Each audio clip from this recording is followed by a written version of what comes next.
আমার দেশে রংপুরে বিশাল এক রাম মূর্তি বানানো হচ্ছে, আমরা অ্যাটেনশন দিতে পারতেছি। এই অ্যাটেনশন থেকে সরানোর জন্য আমাদের ইসলামী ব্যাংক উঠাই দেওয়া হয়েছে।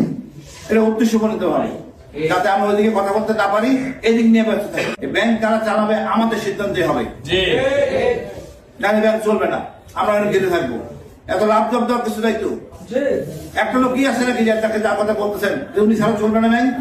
এত বিতর্ক নিয়ে কেন চলবো? আমি যে লোকের স্ত্রীর নামে নানা রকম কথা বলে আমি সেগুলো শুনতে চাই না। যেহেতু বিতর্ক আছে ওনাকে সরাই দেন, অন্য একজন লোক দেন। আপনারা যদি খালি খালি পরিবেশে ঝামেলা করেন, আমি তো বলো এটা উদ্দেশ্য পরিচালনা করতেছেন।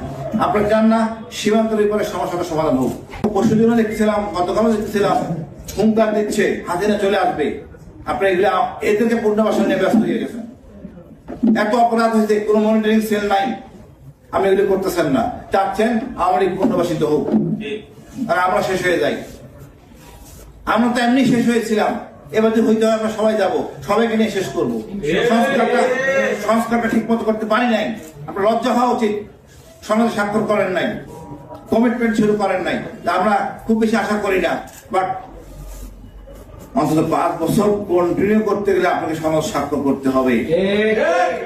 জনগণ রক্ত দিয়ে জানে এই বাংলাদেশে লোক না, আমরা বাঙালিরা রক্ত দিয়ে পরীক্ষিত, আমরা সাহসী জাতি। ইসলামী ব্যাংক খুব ছোট জিনিস, খুব ছোট জিনিস, গরম পানি দিয়ে ঠান্ডা করতে পারবেন না। এই পুলিশ, এই বিডিআর, ডিজিএফআই, এনএসআই যারা আছে আপনাদের অনৈতিক কথার সাথে একমত হবে না। আমি যে কথা বলছি তার সাথে একমত হবে। যদি বিতর্কিত ব্যক্তি থাকেন সরাই দেন। একটা বিপ্লবের পরে পূর্বের ক্ষমতা খেতে থাকতে পারে না। যে লোকগুলি ওই সরকারের সহযোগিতা করছে সবাই অপরাধী, কারণ তারা প্রতিবাদ করে নাই, প্রতিহত করে নাই।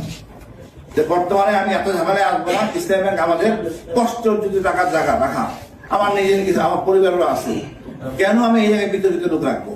আমি চেক কাটার আগে চিন্তা করে জিজ্ঞেস করে কত টাকা নেওয়া যাবে। এই অবস্থা আমাদের রাখা হয়েছে।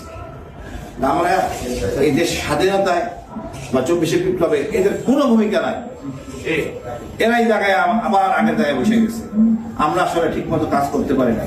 আমাদের মনে আরেকটা বিপ্লবে যেতে হবে যদি তারা সংস্কার না হয়। শহীদ জিয়া, খালেদা জিয়া সন্তান আমাদের তারেক রহমান, ওনার কাছে অনেক প্রত্যাশা, উনি ঠিক পথেই থাকবেন ইনশাআল্লাহ। কিন্তু আশেপাশের সঙ্গী লোকজনগুলো দুষ্ট, যারা ভারতের প্রেমে আসক্ত, তারা চায় আমরা যারা ব্যস্ত থাকি এসব কর্মকাণ্ডে, যাতে অন্য কাজ